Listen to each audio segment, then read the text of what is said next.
Hello, everybody. Welcome back. It is me, your old pal Orpheus, with another adventure here on Orpheus Plays. Good to see you. I'm glad you're back. And today, I want to talk about something that this might hit home for some of you. It may not, but it will be interesting anyway. My dad never believed in psychology. Like the whole thing, never, until he did. We'll get into that today in today's show or episode or whatever. Video, whatever you want to call it. Anyway, I hope you're doing well wherever you are today, whether it's day or night. I don't mind as long as you're here hanging out. We are in survival mode, which means here in Blade and Sorcery, 3 implements of death come out. I choose one, and the people that come out those doors will be very unhappy with my choice. So let's get things kicked off. And I think I'll go with the sickle here. This is always kind of a mean, nasty thing. You can give someone a little bit of nasty case of tetanus here. But I think tetanus will be the last of their worries with our first traditional slow motion kill of the day. I did that wrong. Looks like you get it. And then just for fun, we'll do you too. Oh, what? Wow, he's bend like reed. Okay, now that we got that out of the way, let's talk about today's topic. Now, I've never hidden in these videos. As a matter of fact, I say it quite often. Excuse me, I'm talking. As a matter of fact, I say it quite often in these videos. I've got some mental conditions.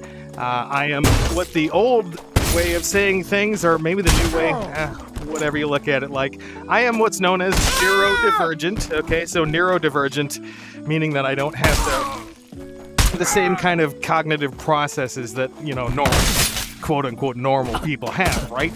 So, because of that, I have gone to therapists most of my life. It started back in about the beginning of 2nd grade, I would say. Well, a couple months into 2nd grade. I was having some issues. I've told this story before. I'll give you a brief kind of summary here. Got into a little accident, hit my head on the side of a building, and started hearing music a few months later. And then my personality completely changed. My parents freaked out. The school freaked out. They sent me to a therapist, and I went to one for 20 years, something like that. And then I started going back to them, a little bit more recently, like in the last decade or so. And it really, really has helped me along the way.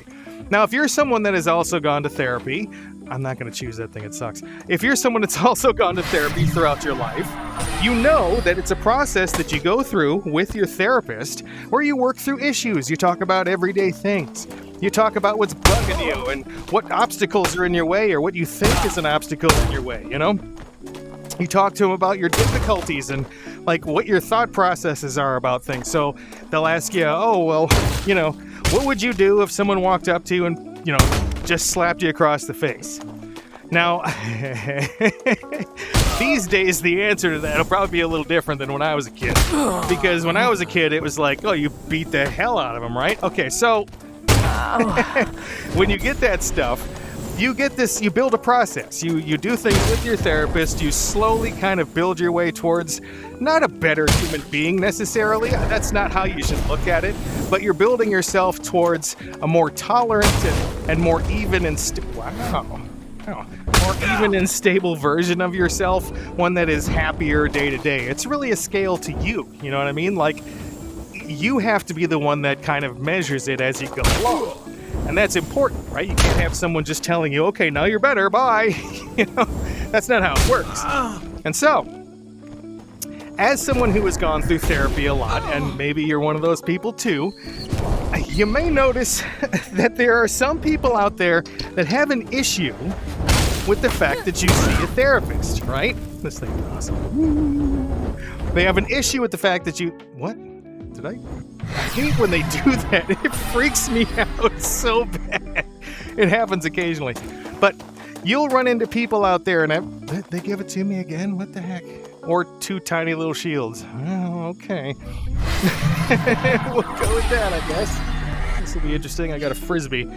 But you'll notice that there are people out there that just don't really believe it, right? They think that you're making stuff up. Come here. I need your weapon.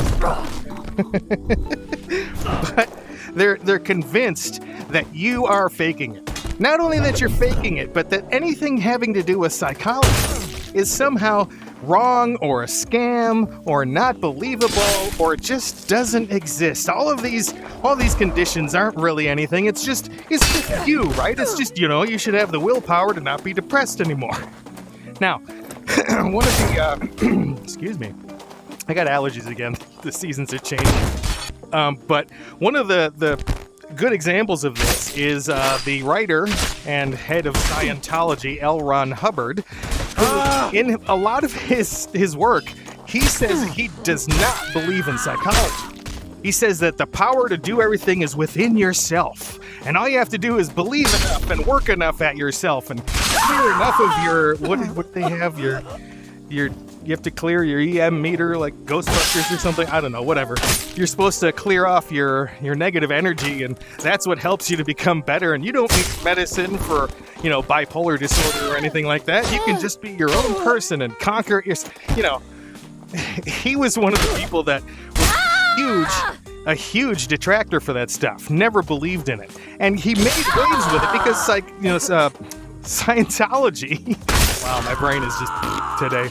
Scientology is an entire practice that bases itself on that principle, right? So some people are halfway on this, right? On things like medication. Some people say, well, medication does work in certain situations. I've seen it work. But maybe we prescribe it a little bit too much, too quickly, right? I think that doctors, because most people see nurse practitioners these days, right? You probably go to a nurse practitioner, someone that's not an actual doctor, but they're in like a clinic sort of thing. You go in there, they treat you for stuff, they can prescribe medicine, that kind of stuff. Well, those people are not usually psychologists if they're going to put you on some, Effexor or Depakote or something like that. If they're going to put you on those things, they may not be following up as much as needed, right? But the way to look at it is like, they are needed for some people because, look, I'll tell you. I'm one of those people that when I was not on my meds, right, and there were chunks in my life, and I explained it like this before. Life happens, you just you travel around, you do different things, you make yourself kind of different goals in life and you follow them, but then following them takes you all over the place. You never get a chance to settle, stuff like that. And so I got into a good period of my life where I didn't really have access to stable medical care, okay? And so that included a stable psychologist. There was just no way at some times in my life for me to be able to see a therapist. There would have been no way, dude. But so when you go and do that stuff, you can't really stay on top of your meds. And I will tell you, man, it was bad for me during those times. I did stupid stuff. One of the things that happened during my time when I was off medication was I was involved, and this is the subject of a sting operation. You can go look for that one. Let's see if I'll link it right up here. Yeah, I've talked about that one before. That's a great episode. But the point is, I was doing all the stuff that was bipolar, right? So I was lifting arms up. No, but I was being impulsive and stupid. I was making all sorts of bad choices. I was, in those mood swings, those constant mood swings that come from bipolar disorder. It's awful, right? And then on top of that, I've got generalized anxiety disorder. I've got PTSD and all that stuff. Little light autism tossed in there for some fun, And so, okay, come here, bro. There we go. You good? Let's put this right there. Nope, right there, right? Thank you. But I've taken medications for that, but when I didn't, it was like I was just a complete mess.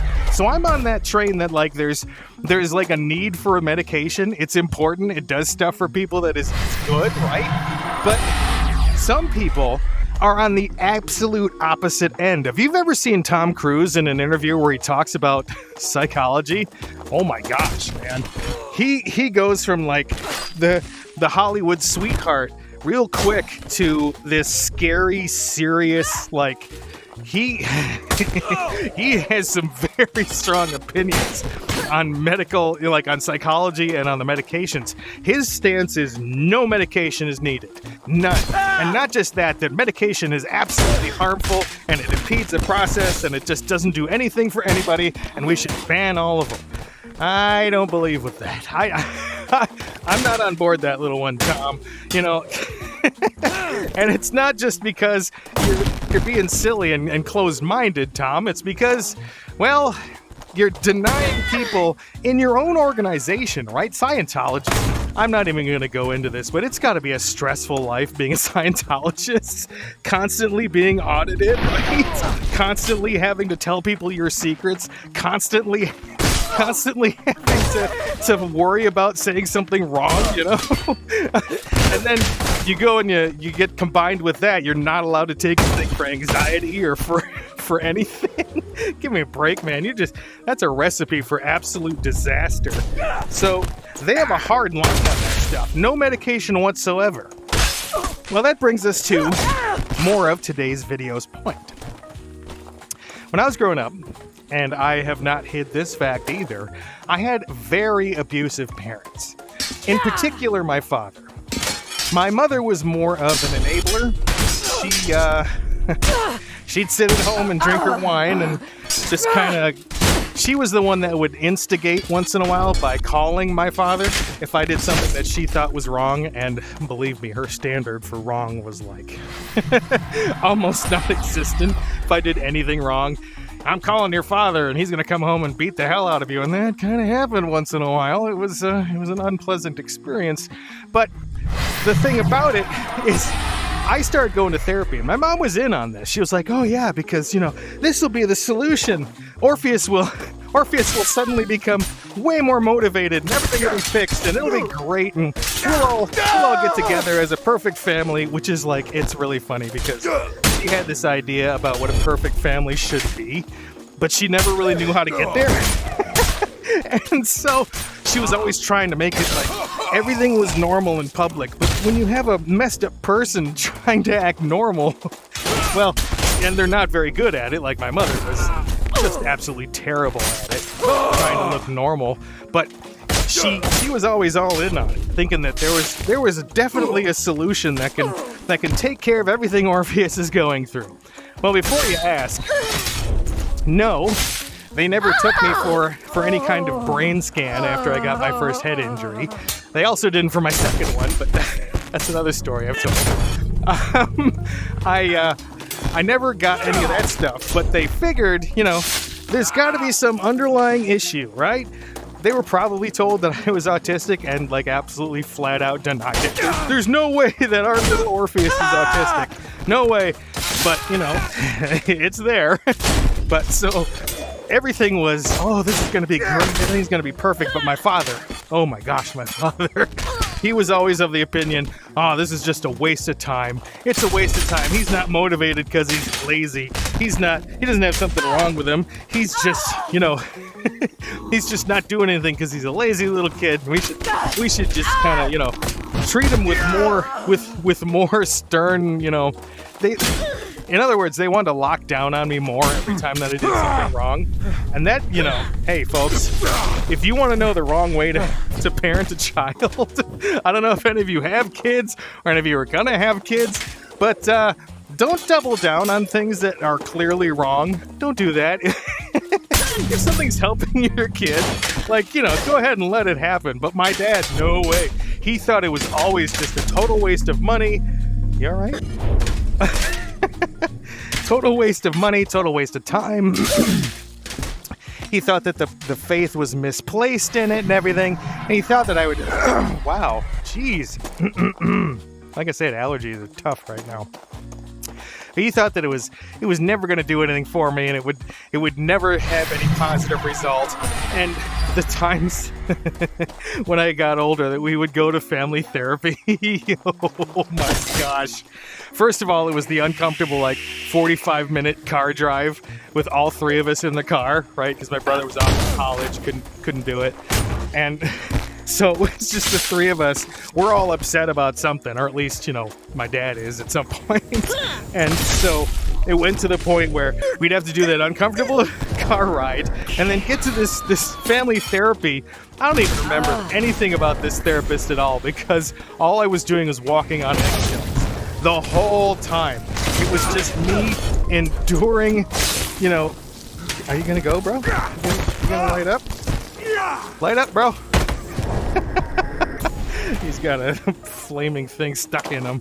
Anyway, but it was always like my father was just absolutely arms crossed, just sitting there in the chair, didn't want to hear anything about any of this nonsense with the psychology. Always was talking through gritted teeth like, he's being lazy, it's not a problem with psychology, right? Always staunchly against it. And I mean like just like almost Tom Cruise level.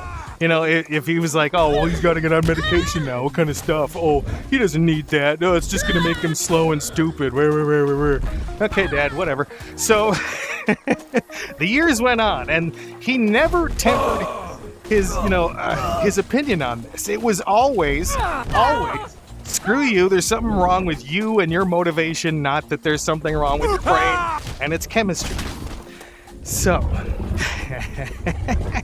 let's go later in life. My dad had several health problems, and including diabetes, hypertension, high blood pressure, massive morbid obesity. He smoked, he drank, he was not a healthy person, all right, folks?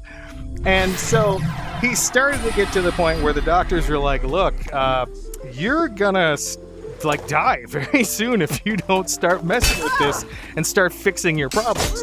And he had tried for years, and when I say tried, I mean like he got nagged into it by my mom. But he got nagged into trying to lose weight constantly, and he would always just kind of ignore the doctor's advice on that stuff, and he would just eat whatever he wanted and die.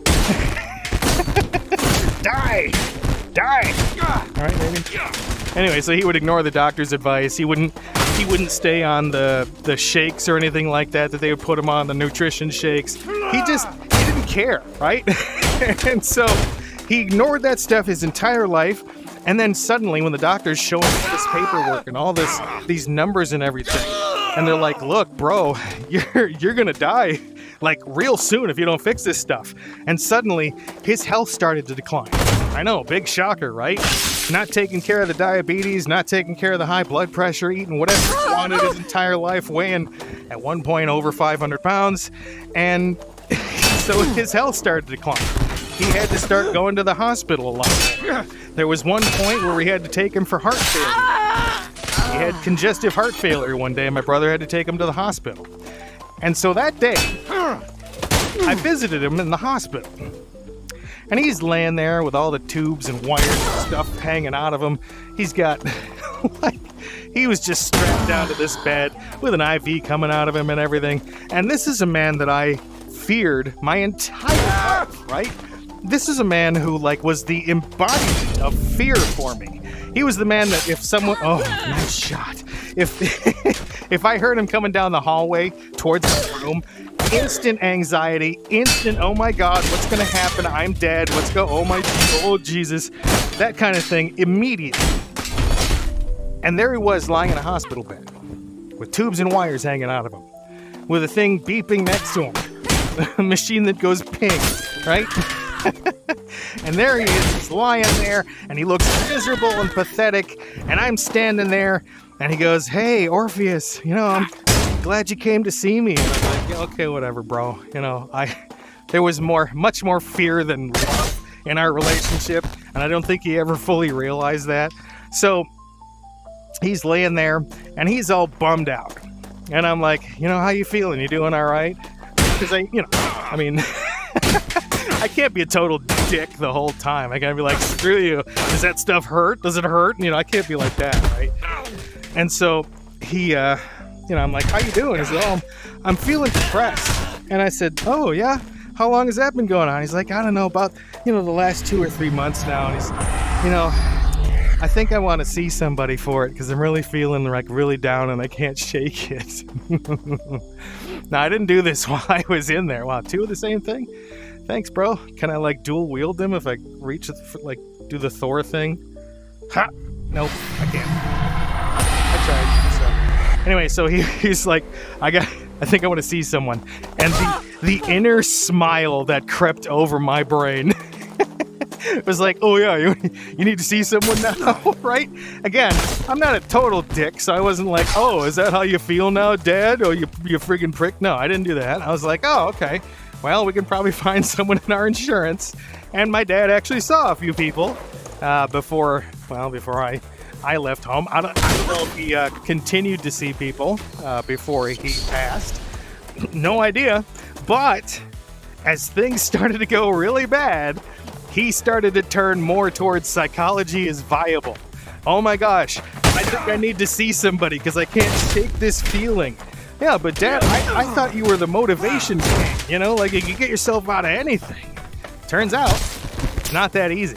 It is absolutely not that easy. So, if you're one of those people that you feel like you need some help and you feel like, well, maybe I can do it myself. If you're in a deep, this is sticking through my back. That's not comfortable. Ow! If you're feeling like you've got an issue, something that you're not getting and feeling better about, and something that you want to talk to somebody about, go do it. Someone that your insurance or you pay for, please. Don't just talk to a friend. Don't talk to a family member.